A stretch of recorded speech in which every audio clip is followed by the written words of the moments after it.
दर्शकों नमस्कार, मैं हूं श्रद्धा तिवारी और आप देख रहे हैं MNS न्यूज टीवी। स्वागत है आपका प्राइम टाइम में। एक नजर आज की हेडलाइंस की ओर। बिहार और नीतीश कुमार पर प्रशांत किशोर का बड़ा दावा। भारत पाक संघर्ष, पड़ोसियों के बीच टकराव नहीं, आतंकवाद के खिलाफ लड़ाई है, बोले विदेश मंत्री जयशंकर। अयोध्या में सरयू महोत्सव का भव्य समापन। तो खबरें विस्तार से। बिहार और नीतीश कुमार पर प्रशांत किशोर का बड़ा दावा। बिहार चुनाव जैसे जैसे नजदीक आ रहा है, राजनीतिक पार्टियां कई दावे करने लगी, कभी जनता को लेकर तो कभी अपनी ही सीटों को लेकर। जनसुराज पार्टी के सूत्रधार प्रशांत किशोर का कहना है कि हमारी पार्टी बिहार की व्यवस्था बदल कर रहेगी, फिर चाहे वह सत्ता में रहकर बदले या फिर 5-6 साल तक संघर्ष करके बदले। प्रशांत किशोर ने गुरुवार को एक प्रेस कॉन्फ्रेंस की, जिसमें उन्होंने बिहार चुनाव को लेकर कई दावे किए। उन्होंने कहा है कि जन सुराज या तो अर्श पर रहेगी या फर्श पर रहेगी। उन्होंने कहा है कि पार्टी की या तो इतनी कम सीटें आएंगी कि हम लोगों को 5-6 साल और संघर्ष करना पड़ेगा, या इतनी ज्यादा सीटें आएंगी कि हम लोग बिहार की व्यवस्था को बदलने में लग जाएंगे। वहीं प्रशांत किशोर ने बिहार के मुख्यमंत्री नीतीश कुमार पर भी निशाना साधते हुए कहा है कि नवंबर में यानी चुनाव के नतीजे आने के बाद बिहार वैसा नहीं रहेगा जैसा है, क्योंकि नवंबर के बाद बिहार के मुख्यमंत्री नीतीश कुमार नहीं रहेंगे। चुनाव के नतीजों के बाद बिहार में नया मुख्यमंत्री होगा। उसमें मैं आपसे इतना ही कर सकता हूँ कि जन सुराज या तो अर्श पर या फर्श पर, या तो हम लोग को इतनी कम सीट आएगी कि हम लोग को 5 वर्ष और संघर्ष करना पड़ेगा, या इतनी सीट आएगी कि हम लोग बिहार की व्यवस्था को बदलने के काम में लग जाएंगे। बिहार की व्यवस्था तो बदलनी हर हालत में, या सरकार में आएंगे उससे बदलेगी, अगर नहीं होगा तो 5 वर्ष समाज में संघर्ष करके बदलेंगे। बदलना तो ही है। नवंबर के बाद बिहार वैसा नहीं रहेगा जैसा अभी तक कहा है। नवंबर के बाद नीतीश कुमार नहीं रहेंगे, नया मुख्यमंत्री होगा। जो भी मुख्यमंत्री हो, बिहार की व्यवस्था नवंबर के बाद बिल्कुल बदलने। बढ़ते हैं अगली खबर की ओर। भारत पाक संघर्ष, पड़ोसियों के बीच टकराव नहीं, आतंकवाद के खिलाफ लड़ाई है, बोले विदेश मंत्री जयशंकर। विदेश मंत्री एस जयशंकर ने कहा है कि भारत और पाकिस्तान के बीच हालिया सैन्य टकराव केवल 2 पड़ोसी देशों के बीच का विवाद नहीं था, बल्कि आतंकवाद के खिलाफ एक निर्णायक लड़ाई है, जो आने वाले समय में पश्चिमी देशों के लिए भी गंभीर खतरा बन सकता है। एक साक्षात्कार में जयशंकर ने कहा है कि पाकिस्तान लंबे समय से आतंकवादियों को शरण देता आया है। वहीं जयशंकर ने अंतर्राष्ट्रीय मीडिया की आलोचना करते हुए कहा है कि इस संघर्ष को भारत और पाकिस्तान के बीच प्रतिशोध के रूप में प्रस्तुत करना गलत है। उन्होंने कहा कि यह केवल 2 देशों के बीच का मुद्दा नहीं है, यह आतंकवाद के खिलाफ वैश्विक लड़ाई है। जिस आतंकवाद ने भारत को लंबे समय से प्रभावित किया है, वही कल पश्चिमी देशों के दरवाजे पर दस्तक देगा। उन्होंने कहा है कि भारत और यूरोपीय संघ के बीच मुक्त व्यापार समझौते की भी पुरजोर वकालत की।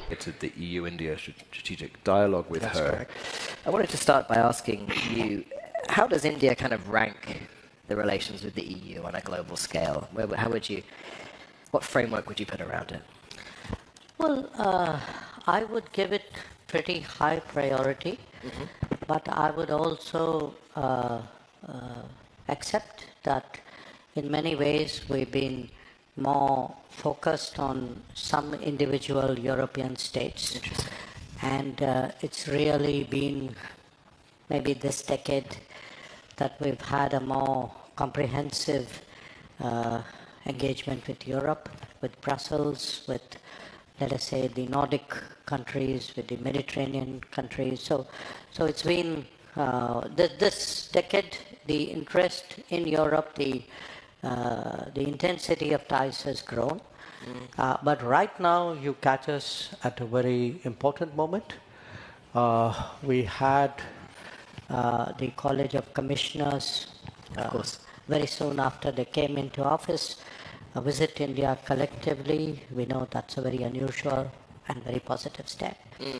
And we are really looking at, deepening our ties. So the centerpiece is the FTA, of course, which has been under negotiation for some time now. But everything that I heard, including this morning from Commissioner Shevchovich, was very positive. I think we're making very good progress. But beyond trade, when we look at, we have a Trade and Technology Council with the EU. We discussed the objective of a defense and security partnership. We have our version of Global Gateway. Right. So how do we get Global Gateway and the Indian Development Assistance Program to match up? We discussed mobility and talent flows, education. So I would say really it's a relationship which is which is growing, and given the state of the world, certainly from the Indian perspective, I think its importance is growing, and that's the message I'm hearing from our European counterparts as well. Very keen to ask you about the state of the world, but just Could I a quick. take? Of course, it's yours. Sure. Yeah. Just as a quick follow-up, I mean, your government and the college are on the clock. Prime Minister Modi and Commission President von der Leyen set a target of the trade deal by the end of the year. You're still on track to hit that? Shefčovič is a pretty busy man at the moment. So are we all, for reasons not always within our control. Sure. Sure. I think between end February, when the College of Commissioners was there, we are now in June. There's been a lot has been done, and everything that I heard on this trip gives me the confidence that it's within sight. Yes. That by the end of the year it is feasible to do this. Good news indeed. So, as you said, the world is in pretty fractured state. Okay. Whether or not you want to blame it on the new US president or not, it's a fact that things are changing. India has long had a very powerful non-aligned status. I mean, do you feel that that is now coming into its own? I was in Europe about 2 weeks ago, a different part of Europe, and a prominent European leader actually sharing with me their thinking. Yeah. Brought up this point. His point was that, India has, because of its political traditions and history and experience, we are conditioned to deal with situations and challenges, think it through for ourselves, Yeah. and essentially make decisions based on what capabilities we have and what we are able to leverage from the world. And that's because, we have never been an alliance partner. So by the nature of our foreign policy structure, our strategic choices, we sort of have that mindset and approach. Now, obviously, Europe has a very different history. And so some of the predicaments that Europe faces today are experiences perhaps which for us are normal. I mean, that's the way we have grown up and built our foreign policy. I would say in this world that we now are, where, there is both in terms of looking, countries are much more narrowly focused on their interest. Not just narrowly focused, also have a much shorter timeline. It's a much more immediate interest that is driving decisions and calculations. And I would say, shall we say, the interests of others and of the larger environment is less of a factor. Interesting. This kind of world which today there is, now I'm not saying everybody has that habit, but confronted with those prospects, we have the ability to deal with it. At the same time, we ourselves have, beliefs, values, solidarity. We do things for other countries. We do things for the world. We think it's a good thing to do all those things. Yeah. And we are equally comfortable dealing with other countries who have that bent of mind. So in that sense, I would say a more differentiated world. Give me the situation when I look at the partner or the, what I'm confronted with. I will come up with that aspect of my sort of capability. So those who are more direct and transactional, be more direct and transactional with them. Those who have a longer view and a broader philosophical outlook of a better world, let that side of you flow as well. India's obviously got good relations with both the US and the EU. And you were just talking about how they're going to get even better. Does it then worry you, this divergence between the transatlantic partners at the moment? There's friction, there's disagreement, there could be a really big trade war if something doesn't happen in the next 4 weeks. Is that a risk or an opportunity for India? I think it's a reality. Look, Sorry, you think a transatlantic divergence is a reality? No, I think there are realities. Right. Sometimes, if, as I said, if you've grown up in an alliance culture, even a public difference looks much bigger if you're not used to differences and you're not used to it being aired very, very visibly and articulately. I'm not sure I would worry whether this would happen or that would happen. You take it as you get it, and you make the best of it. I mean, that's really what my business is all about. So we do see today that Europe has a distinct position on many issues. Those are not necessarily the positions shared today in the United States. So that's a reality. Now, as a country which is, we are objective about it. We value our relations with US as we do with the EU. We will deal with each one on terms which are best for both of us. Could you think of specific areas, though, where that divergence would pose a problem for India in a real practical sense?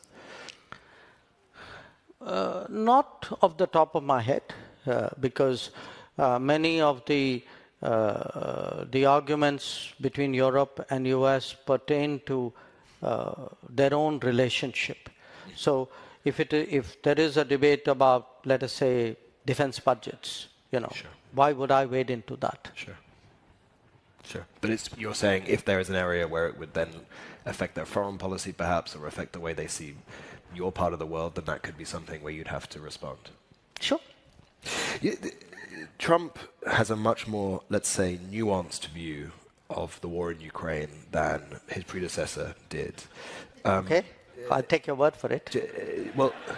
Well, nuanced is the way that people have described India's position towards Russia in the last. That one is okay. So do you now feel vindicated that you were always right all along on Russia? No, look, let me walk back a bit. We have felt from the start that even if two countries, two neighbors have differences, even very deep differences, it cannot be settled by recourse to war. Okay.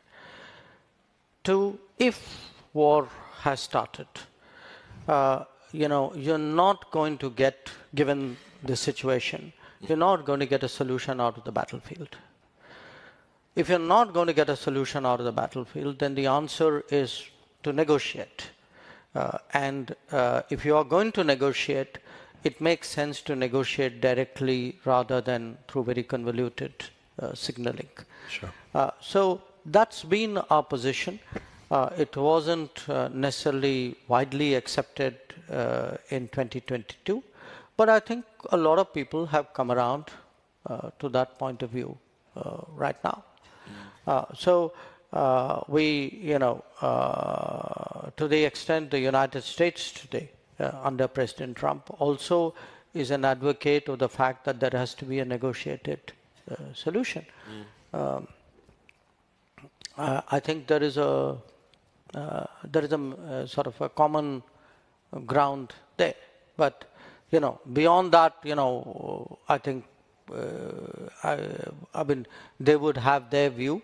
We are less involved. They are deeply involved in it. Sure. We are not. But as a accomplished diplomat, as a man whose bread and butter is negotiation, when you look at what's happening in that negotiation between Russia and Ukraine right now? Do you think we're closer to peace than we were before? That's hard to say, you know. That's hard to say because, like any negotiation, I mean, you can argue that negotiation is better than no negotiation. But a negotiation does not by itself predicate that you will reach an early conclusion. Another country that is looking to exploit the current, exploit is a loaded word. Another country is looking to find opportunities in the current geopolitical dislocation is China. How does India sort of make sure that it's taking advantage but also keeping an eye on China? How much does China's actions play into yours? Look, you know, China, I mean, it's an obvious fact, but still I have to say it. China is an immediate neighbor. Yeah. Okay. It's a neighbor with whom also we have an unsettled boundary. So that's a big factor in our relations. We have a situation where China and India, who are, who stand out because they're the only two countries with over 1 billion people, but also because they are two civilizational states in a way. They have, you see a kind of a parallel rise. You know, the Chinese started their modernization ahead of us because I think we had at that time governments perhaps who didn't do what they should have done in those early years. But be that as it may, you have a rise of China, you have a rise of India. Sure. Now each one is creating a certain new equilibrium between them and the world, the rising power in the world. And then a much more complex equilibrium between the two rising powers, who also happen to be neighbors and who sometimes have common neighbors as well. Yeah. So it is an incredibly complicated matrix. And there are different dimensions to it. There's the boundary dimension to it. There's the balances, if you would. There are economic issues, trade issues. There are, concerns. I mean, we are in a way different economic, social values, political models as well. Very much, yes. Yeah. So I think when you look at this relationship, it's far more textured and complicated than it would appear at first sight, where people really think that oh, you have this country and that country, and one will balance the other, one will sort of set off the other. Do you think, I mean, and what you've heard in the last 2 days here, do you think the Europeans are realistic enough about China, or still a bit naive in certain areas? Well, look, I would honestly would have said no, but I would caveat that answer. I think when I've been coming to Europe, I've come to Europe many years ago, sure, but pretty much continuously now for about 15 years. Okay. Europe 15 years ago, even 10 years ago, was in a very different place. So I would point to a certain evolution in Europe's position and stance. But I would also make the point it's a very differentiated picture. Not all of Europe is obviously moving on the same speed and on the same wavelength. So there are some which have a different view, some who are more hard-headed. I would make that distinction. Vis-a-vis China now? Yes. Yeah. I mean, it sounds like sort of where we were with Russia 15 years ago as well. Europe. Okay, you said it. I don't disagree. Okay. Yeah. Very good. You've also agreed to take a couple of questions from the audience. We'll take 2 at the same time. There are floating mics if someone could put their hand up. The quicker you can ask the question, the... That quotation has been thrown back at me. But I do want to say this. We are now in 2025. And I think there's been a big change where Europe is concerned in these 3 years. In a way, it answers the last question. And here's my point, which is, look, a large part of being on your own, or being part of a multipolar architecture. Yeah. One is to sort of realize your own capabilities and limitations and compulsions and relationships. So you're more self-reliant in a way. But the other part of it is also to try to put yourself in the shoes of the other party. It's not easy to do. Look, I know Russia is a big issue right now. Your last observation was when you asked me. So is that true of Russia as well? My honest answer to you is, I don't think I don't think many Europeans had a good sense of how the Russians felt about the relationship or about the direction of events. So when people say, oh, we didn't see that coming, you normally don't see that coming. I'm not justifying anything. Sure. Okay, I'm just saying that in international relations, if you have to be a good practitioner, if you have to do well even for your own country or for your own group of countries, it's smart to try to understand the thinking processes, the interests, the anxieties, the behavioral traits of other parties. And I certainly didn't see that, I would say, in respect of Russia also. So, in fact, often, the narrative you hear from Russia is so starkly different about, let us say, the evolution of Europe after 1992. Europe has one version, or much of Europe has one version. Russia has a very different version. So, the point, the quotation which was recalled was more like, okay, look, worry about the rest of us as well. I mean, we folks in Asia and Africa and Latin America, we're also taking a hit at that time, 2022, on energy, on food prices, on fertilizers. So spare some thought to us, and when you make your decisions, factor that in. That was the intent then. But the larger point I would make is, in a multipolar world, one is, of course, in a way, you're more selfish, but you also have to be more realistic and some ways smarter in trying to, it's more of a chess game. You've got to see many more moves ahead, which means you've got to be able to have the ability to read the minds of the other players as well. Mr. Minister, thank you so much for your time. Thank you.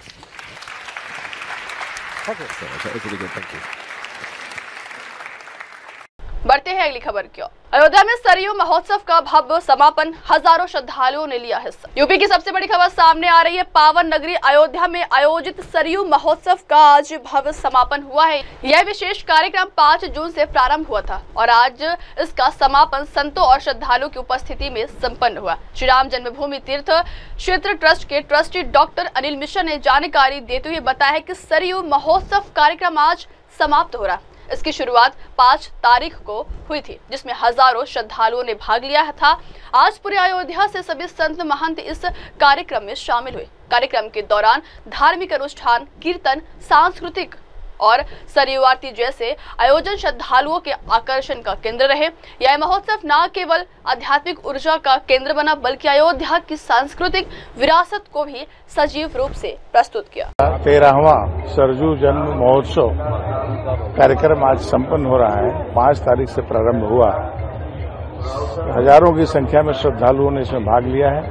आज पूरे अयोध्या के सभी पूज्य संत महंत इस कार्यक्रम में भाग लिए। इस कार्यक्रम के निमित्त पूरे आयोजन के समय पूज्य मिथिलेश नंदी शरण जी महाराज की कथा यहाँ संपन्न हुई है और सारगर्भित सरयू जी।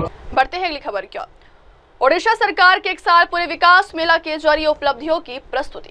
भुवनेश्वर से एक बड़ी खबर सामने आ रही है। ओडिशा के मुख्यमंत्री मोहन चरण मांझी ने राज्य सरकार के 1 वर्ष के कार्यकाल की उपलब्धियों को जनता के सामने रखते हुए विकास मेला का आयोजन किया है। इस अवसर पर मुख्यमंत्री ने कहा है कि हमारी सरकार जनता से किए गए वादों को निभाने के लिए पूरी तरह से प्रतिबद्ध है। बीते 1 साल में राज्य सरकार ने कल्याणकारी योजनाओं का सफलतापूर्वक लागू किया है।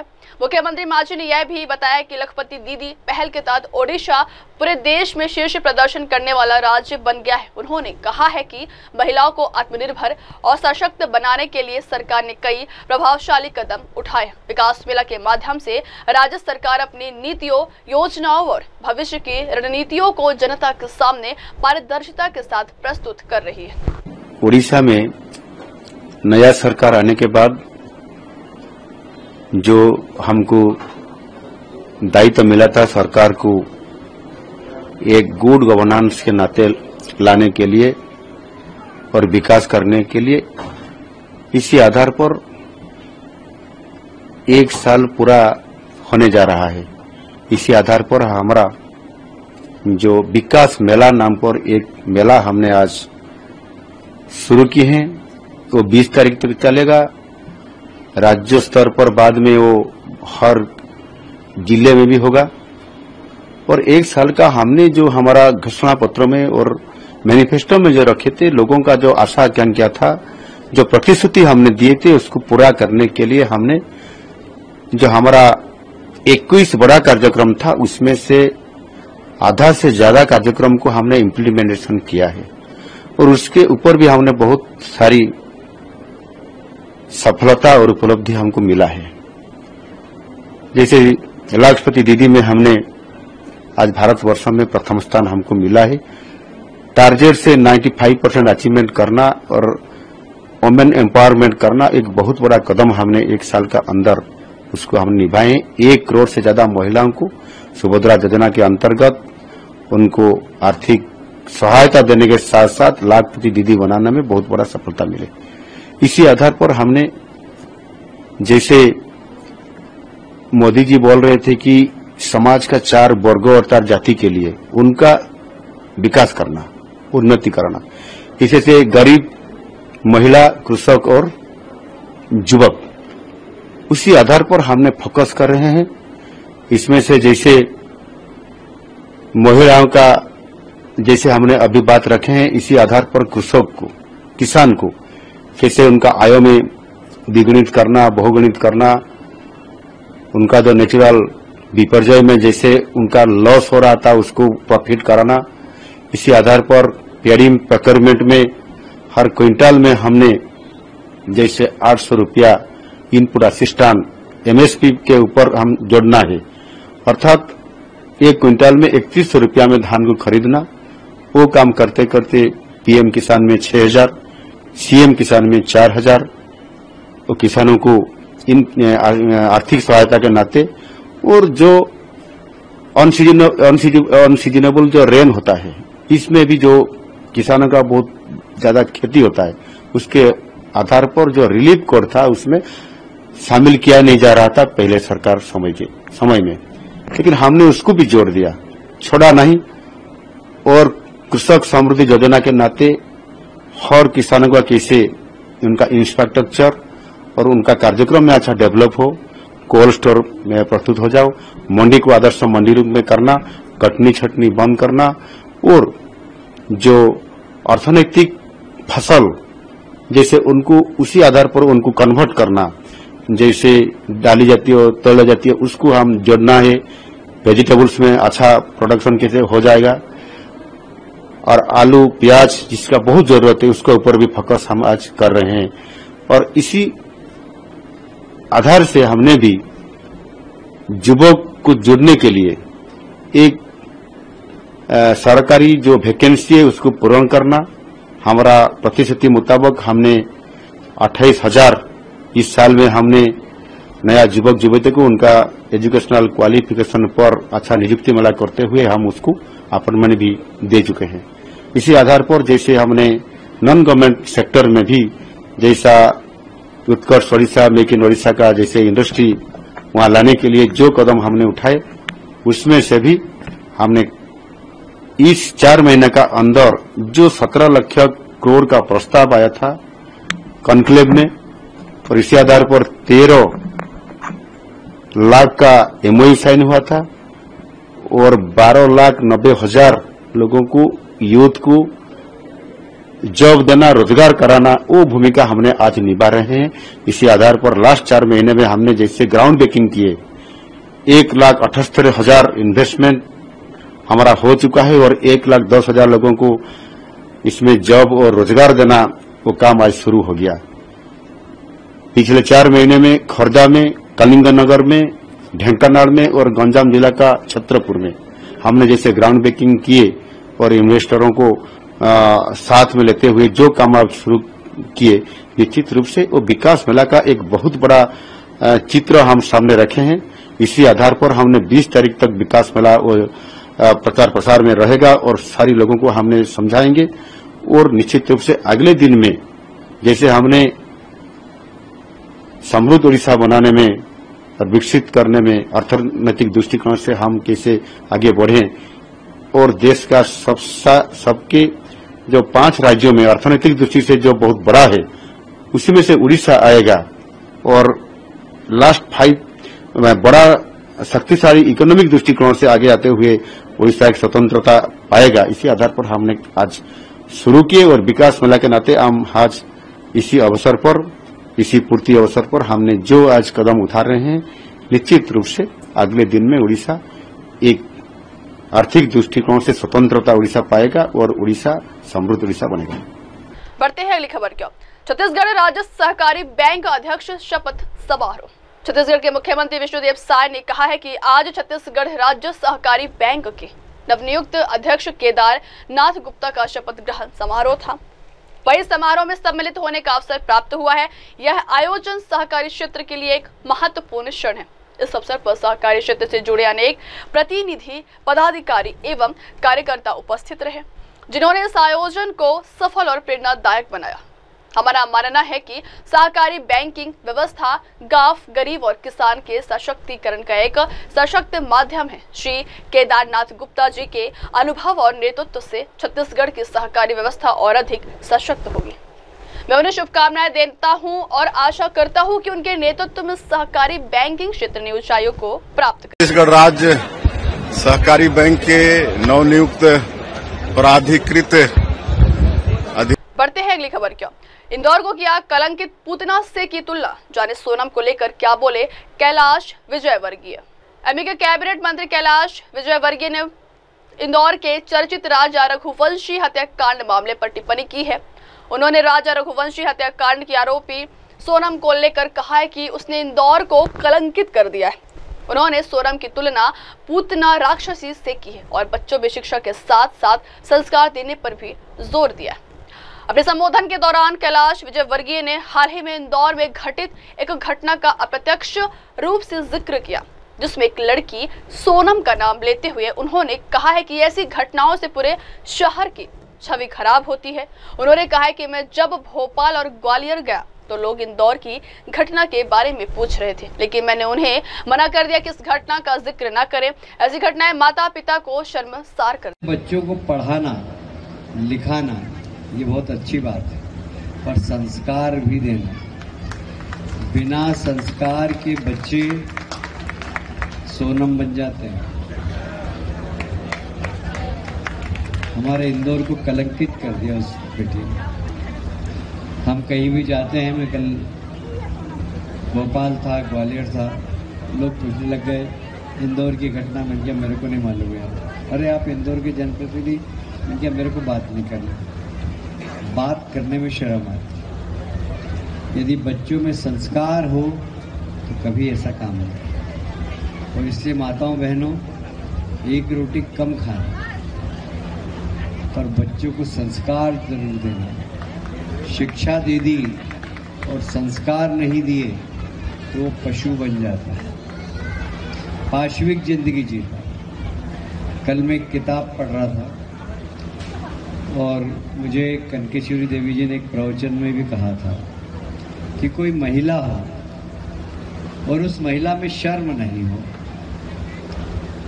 उस महिला में ममता नहीं हो, उस महिला के अंदर शर्म नहीं हो, ममता नहीं हो और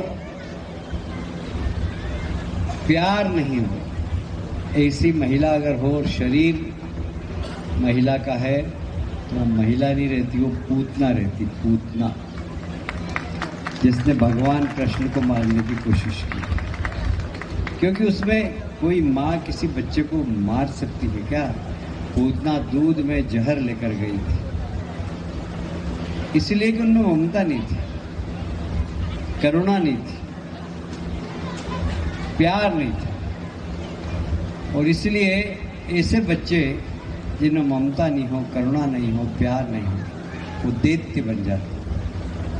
और इसलिए संस्कार देना बहुत ज़रूरी, मैं बार बार कहता हूँ। नशे से बचाना बहुत ज़रूरी है। जो उसके साथ लड़के पकड़ाए हैं वो रोज नशा करने वाले थे, नशा करते थे, नशे में कर दिया उन्होंने, अब वो भी पछता रहे। और इसलिए नशे से अपने बच्चों को बचाना, मेरे को इंदिरा गांधी नगर की बहुत शिकायत आई थी पहले। आप जरा थोड़ा सा माताओं बहनों इस प्रकार के कुछ हों, आप चांदू नेता को बताना कोई नशा बेचता हो, हम सख्त कार्रवाई करें। बल्कि विधानसभा क्षेत्र में कहीं पर भी कोई नशा बेचता हो तो आप हमको बताइएगा, हम सख्त कार्रवाई करेंगे, क्योंकि हम नशे के बढ़ते हैं अगली खबर की ओर। मिजोरम की राजधानी आइजोल तक जल्द दौड़ेगी ट्रेन, रेलवे की सीआरएस से मिली हरी झंडी। भारतीय रेलवे अपने रेल नेटवर्क को लगातार सुधारने में लगा है और इसका विस्तार भी कर रहा है। इस दिशा में रेलवे के लिए एक खास दिन रहा। इस दिशा में रेलवे के लिए कल खास दिन रहा, क्योंकि मिजोरम की राजधानी आइजोल भी रेल लिंक से जुड़ गई। रेलवे सुरक्षा आयोग ने मिजोरम में होटोकी से सेरांग तक रेलवे लाइन पर परिचालन को अधिकृत कर दिया। राजधानी आइजोल को पहली बार रेल से जोड़ने के लिए अहम अंतिम मंजूरी है। होटोकी सेरांग लाइन 51.38 किलोमीटर लंबे बैराबी सेरांग रेल प्रोजेक्ट का अंतिम चरण है। सफल ट्रायल को लेकर केंद्रीय रेल मंत्री अश्विनी वैष्णव ने सोशल मीडिया प्लेटफॉर्म एक्स पर वीडियो पोस्ट करते हुए कहा है कि मिजोरम की राजधानी को भारत के हर दिल से जोड़ने जा रहा है। पूर्वोत्तर सीमांत रेलवे का लुबिंडिंग डिवीजन की Bairabi Sairang new PG line project का सीआरएस स्पीड ट्रायल कराया गया है।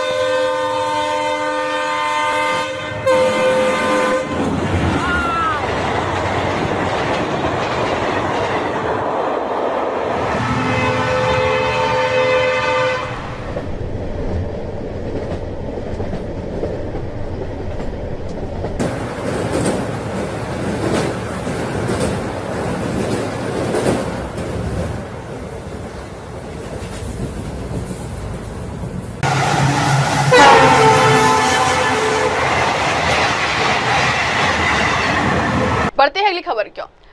कारगिल दौरे पर कश्मीर ट्रैवल एजेंट्स सलाहकार नासिर असलम वानी बोले, पर्यटन विकास ही प्राथमिक हित है। कश्मीर ट्रैवल एजेंट्स एसोसिएशन के 30 सदस्यों का एक प्रतिनिधिमंडल कारगिल के दौरे पर रवाना हुआ है। इस पहल का उद्देश्य क्षेत्रीय पर्यटन को बढ़ावा देना और लद्दाख क्षेत्र के साथ सहयोग को मजबूत करना है। जम्मू कश्मीर के सीएम के सलाहकार नासिर असलम वानी ने इस अवसर पर कहा है कि लेह और लद्दाख के साथ हमारे रिश्ते और भी मजबूत होंगे जब हम अपने क्षेत्र में पर्यटन को बढ़ावा देने की बात करते हैं तो कारगिल को भी उसी प्राथमिकता से देखते हैं। उन्होंने जोर देते हुए कहा है कि यह कदम केवल व्यवसायिक लाभ के लिए नहीं है बल्कि पूरे क्षेत्र के सामाजिक और आर्थिक विकास के लिए भी उठाया गया। यह एक बड़ी बात है। आप अंदाजा लगा सकते हैं कि इन सब में हमारा कोई निहित स्वार्थ नहीं है। हमारी प्राथमिकता सिर्फ एक है और वह है क्षेत्र में पर्यटन का समग्र विकास। कितने की तो मैं क्वांटिफाई नहीं कर सकता हूँ, लेकिन एक चीज बड़ी बात है कि एक हमारा जो आपसी रिश्ता है करगिल और लेह के साथ, पूरे लद्दाख रीजन के साथ, वो और ज़्यादा मजबूत होगा। और जब हम अपनी फिक्र करते हैं टूरिज्म रिवाइव करने की, इन्होंने ये पहल की कि करगिल का टूरिज्म भी रिवाइव करें, ये बहुत बड़ी बात है। इससे आप अंदाज़ा कर सकते हैं कि कोई सेल्फ इंटरेस्ट नहीं है, हमेशा इनका इंटरेस्ट है कि टूरिज्म डेवलप में और पूरा रीजन में टूरिज्म डेवलप हो। उस लिहाज से इनकी ये पहल की हम सबको सराहना करनी चाहिए, इनको मुबारकबाद देना चाहिए। और मुझे पूरी उम्मीद है कि करगिल वैसे ही हमारा कैपिटल रहा है एडवेंचर टूरिज्म के लिए, ट्रैकिंग के लिए बहुत ग्रुप्स आते थे। रूफ साहब ने अपने बचपन से बहुत ट्रैकिंग की, बड़े ग्रुप्स लिए हैं वहाँ पे, और उम्मीद करता हूँ कि वो दोबारा आएँ। हम भी जब छोटे थे हम उनको देखने जाते थे, जो वो वहाँ से आते थे, और उनका इक्विपमेंट भी उन दोनों बड़ा डिफरेंट होता था, हमारे पास यहाँ होता नहीं था। It's a good place for every kind of a tourist. leisure tourism, pilgrim tourism, adventure tourism. We have everything to offer, and we are the nearest destination. लोग अगर दिल्ली कैपिटल को सेंटर लें, वहाँ से जो आपको स्विट्जरलैंड जाने में मिलेगा वो सब आपको 1 घंटे की फ्लाइट में और आप कुछ घंटों की ट्रेन में यहाँ मिलेगा. So we are hopeful that more and more people will come, and we have to give this message that we are all with you and it's a safe destination. Kashmir के लिए भी ऐसे इनिशिएटिव्स लिए जाएंगे हैं रोज ही, जैसे आप देख रहे हैं चीफ मिनिस्टर साहब खुद टूरिज्म को देख रहे हैं. कोई ऐसा इवेंट नहीं है, कोई ऐसा प्रमोशन का काम नहीं है जिसमें वो खुद शामिल ना हो और खुद वो इनिशिएट करते हैं. जैसे पहलगाम में आपने देखा, गुलमर्ग में देखा, दिल्ली में परसों हुआ, कल भी यहाँ टाई का हुआ. हर जगह वो खुद कोशिश करते हैं क्योंकि ये हमारे लिए एक बहुत बड़ी इकोनॉमिक एक्टिविटी है. ये पीस का इंडिकेटर नहीं है या एब्सेंस ऑफ पीस का इंडिकेटर नहीं है जिस तरह आप लोग हमारे सब साथी जो हैं इसको बनाना चाहते हैं. It's a normal economic activity for us, like horticulture, like trading, like transport, like any other business activity. But you are only concerned about tourism figures. आप लोग कभी बाकी चीज़ों पे ध्यान नहीं देते. वो भी देखिए, यहाँ बहुत कुछ है. आपने यहाँ GST कलेक्शन के बारे में कभी बात नहीं की, वो भी एक बड़ा कंपोनेंट है. अगर वो काम नहीं होते तो GST जमा नहीं होती. लेकिन टूरिज्म के नंबर्स आपको दिन भर याद रहते हैं. तो कोशिश करिए इसको भी चलने दीजिए, इस नॉर्मल टूरिज्म एक्टिविटी. बढ़ते हैं अगली खबर की ओर. बीज, खाद और दवा के साथ खेल करने वालों की खैर नहीं, केंद्रीय कृषि मंत्री शिवराज सिंह का बयान. विकसित कृषि संकल्प अभियान के तहत केंद्रीय कृषि मंत्री शिवराज सिंह चौहान लगातार किसानों के बीच जाकर उनसे बात कर रहे हैं. 15 दिवसीय इस अभियान की शुरुआत 29 मई को ओडिशा से हुई थी. अभियान के तहत शिवराज सिंह अब तक ओडिशा, जम्मू, हरियाणा, यूपी, बिहार, महाराष्ट्र, उत्तराखंड, पंजाब, MP, कर्नाटक और तेलंगाना के किसानों से संवाद कर चुके हैं. उन्होंने दिल्ली के किसानों से भी बात की. इसके बाद गुरुवार को गुजरात के किसानों से मिलेंगे. दिल्ली में किसानों से संवाद करते हुए कृषि मंत्री ने नकली कीटनाशकों के खिलाफ सख्त कानून बनाने का ऐलान किया है. उसमें कड़ी सजा का प्रावधान होगा. उन्होंने कहा है कि अभी तक नकली दवा मामले में जो लोग पकड़े जाते थे वो जुर्माना देकर छूट जाते थे, लेकिन अब ऐसा नहीं होगा. जो किसानों के साथ धोखा करेगा उसे कड़ी से कड़ी सजा जरूर मिलेगी. खेती और किसानी बिना देखे बिना जाए नहीं हो सकती. किसान खेतों पर मेहनत करता है, किसान खेतों पर उत्पादन करता है, तो किसानों की खेती कैसी है, फसल कैसी है, विशेषता क्या है और कठिनाइयां क्या है, ये सब देखना है तो किसानों के बीच में और खेतों के बीच में ही जाना पड़ेगा. कृषि मंत्री अगर केवल मंत्रालय में बैठा रहे तो वो स्थिति का सही आकलन नहीं कर सकता. इसलिए अभी विकसित कृषि संकल्प अभियान हमने चलाया हुआ है और हमारे सारे वैज्ञानिक पूरे देश में निकले हुए हैं. 2170 टीमें और ऐसे ही किसानों के बीच जा रहे हैं और पूरी कुंडली लेके जा रहे हैं. टीजीपुर अगर गांव है तो यहाँ की एग्रो क्लाइमेटिक कंडीशन क्या है, यहाँ की माटी में कौन कौन से पोषक तत्व है, कितना पोटास है, कितना नाइट्रोजन है, कितना जिंक है, कितना ऑर्गेनिक कार्बन है और उसके हिसाब से कौन सी फसल का कौन सी वैरायटी, कौन सा बीज ज्यादा उपयुक्त है. अब आधुनिक टेक्नोलॉजी का भी प्रदर्शन आपके सामने हो रहा है. ये सैटेलाइट बेस्ड ड्रोन ये ऊपर से ही इमेज लेके ये पता कर लेगा कि यहाँ कौन से पोषक तत्व की कमी है या कौन से न्यूट्रेंट की जरूरत है. इससे देख के इमेज दूसरे से वो ही छिड़काव कर दिया जाएगा. मैं देख रहा हूं पूरे देश में जाके कि कई किसानों ने तो अद्भुत चमत्कार किया है. अभी हमने कुणाल को ही सुना यहां पे, तो सब्जियों से ही जो लाभ कमा रहे हैं उन्होंने बताया. अच्छे इनोवेशन भी किसानों ने कई किए हैं जो ये सिद्ध करते हैं कि किसानों की आय कई गुना बढ़ाई जा सकती है, बढ़ी भी है. और फिर जहां जरूरत है वैज्ञानिक किसानों को एजुकेट कर रहे हैं कि आप ऐसी खेती करें. और किसान भी अपने सवाल पूछ रहे हैं और किसानों से भी जानकारी मिल रही, क्योंकि किसान सबसे बड़ा वैज्ञानिक है. वो तो दिनों रात खेतों में ही बैठा है. तो वैज्ञानिक को किसान जो चीज बता रहे हैं वैज्ञानिकों को, उसके आधार पर भी ICR अब रिसर्च करेगा. और खेती बाड़ी की योजना केवल दिल्ली में बैठ के नहीं बनेगी. खेत में किसानों से बात करके जो चीजें समझ में आती है उसके हिसाब से रिसर्च भी तय की जाएगी और योजनाएं भी उस हिसाब से और आगे बढ़े, इस बात का प्रयास करेंगे। मोदी जी के विजन के कारण ये संभव हो रहा है। बढ़ते हैं अगली खबर की ओर। आजादी के बाद भारत में पहली बार हो रहा मोदी सरकार के 11 साल पर बोले अशोक गहलोत। राजस्थान के पूर्व मुख्यमंत्री अशोक गहलोत ने मोदी सरकार के 11 साल पूरे होने पर निशाना साधा है। उन्होंने कहा है कि पूरा देश देख रहा है, ऐसी टेंशन देश के अंदर आजादी के बाद पहली बार देखने को मिल रही है। पूरा ध्रुवीकरण है, यह सब समाज के हित में नहीं है। सभी धर्म जाति एक साथ चले तभी लोकतंत्र मजबूत होता है। पूरी दुनिया देख रही है, पूरा देश देख रहा है। चुनाव जीतना एक बात है और लोकतंत्र को बचाना एक बात है। धीरे धीरे लोकतंत्र की हत्या हो रही है, संविधान खतरे के अंदर है। अशोक गहलोत ने आगे कहा है कि राहुल गांधी जो बार बार बोल रहे हैं कि संविधान बचाओ, उसके पीछे आप समझ सकते हैं कि क्या मंशा है। लोकतंत्र में विपक्ष का एक महत्व होता है। बिना विपक्ष के लोकतंत्र के अंदर सत्ता पक्ष क्या है? लोकतंत्र में बिना विपक्ष के पक्ष है ही नहीं। विपक्ष आवाज उठाता है जनता की, इस पर सत्ता पक्ष को बुरा नहीं मानना चाहिए। पूरा देश देख रहा है, ऐसा टेंशन मुल्क के अंदर आजादी के बाद पहली बार देखने को मिला। पूरा टेंशन, पूरा ध्रुवीकरण, उद्देश्य हित पे नहीं है, समाज के हित पे नहीं है, ये मेरा मानना है। और लोकतंत्र को मजबूत करने के लिए सभी धर्म, सभी जाति, सब वर्ग साथ चले तभी लोकतंत्र मजबूत होता है। बढ़ते हैं अगली खबर की ओर।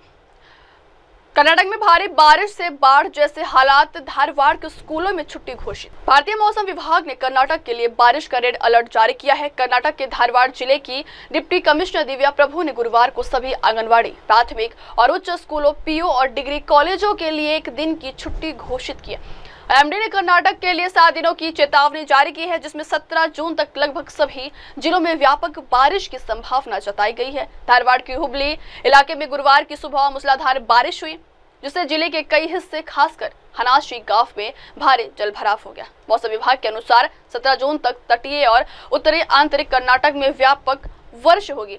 इस बीच 14 जून तक दक्षिणी आंतरिक कर्नाटक के जिलों में काफी ज्यादा बारिश होने की संभावना जताई गई है। वहीं उत्तरी कर्नाटक में कुछ स्थानों पर 50 से 60 किलोमीटर प्रति घंटे की गति से निरंतर हवा के साथ भारी से बहुत भारी बारिश होने की भी संभावना है।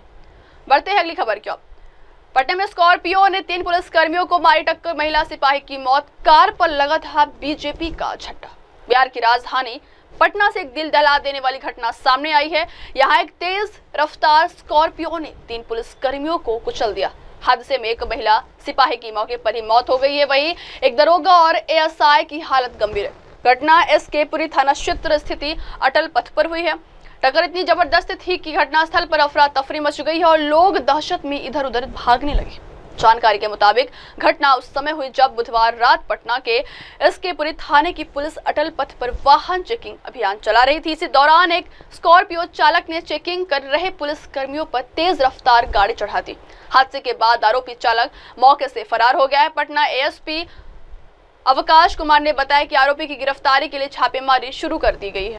यहाँ पर रात्रि में 10:30 से 12:30 की चेकिंग सभी जिले में पूरे जिले में लगाई गई थी। यहाँ पे अटल पथ पर भी एसकेपुरी के द्वारा चेकिंग की जा रही थी और पूरी बैरिकेडिंग वगैरह करके भी चेकिंग की जा रही थी। इसी क्रम में एक बहुत तेज रफ्तार से कार ने आकर पीछे जो कार चेक हो रही थी उसको धक्का दिया और जो आगे कार जिसकी चेकिंग हो रही थी उससे फिर पुलिस वालों को लगा, जिसमें लोग घायल हैं। अभी निकटतम हॉस्पिटल में ले जाया गया जहाँ पे इलाज चल रहा है, जिसको हम लोग देख रहे हैं।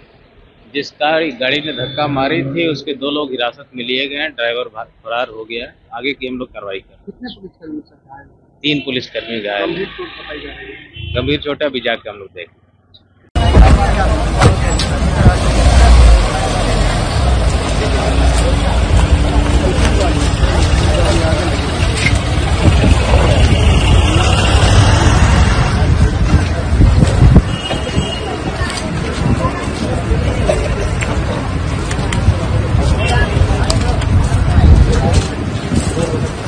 बढ़ते हैं अगली खबर की ओर। भले ही एनआरसी में नाम हो, लेकिन असम की नीति विदेशियों को वापस भेजने की है। सीएम हेमंत बिस्वा की 2 टूक। और सबके सीएम हेमंत बिस्वा शर्मा राज्य में रह रहे विदेशियों पर सख्त एक्शन ले रहे हैं। मंगलवार रात को 19 और बुधवार को 9 विदेशियों को वापस भेजा गया। इसी बीच सीएम ने एनआरसी को लेकर कहा है कि यह किसी व्यक्ति की नागरिकता तय करने के लिए एकमात्र दस्तावेज नहीं हो सकता है। मुख्यमंत्री ने दरांग में एक कार्यक्रम के दौरान कहा है कि कई लोगों ने अनुचित तरीकों का इस्तेमाल करके एनआरसी में अपना नाम दर्ज कराया।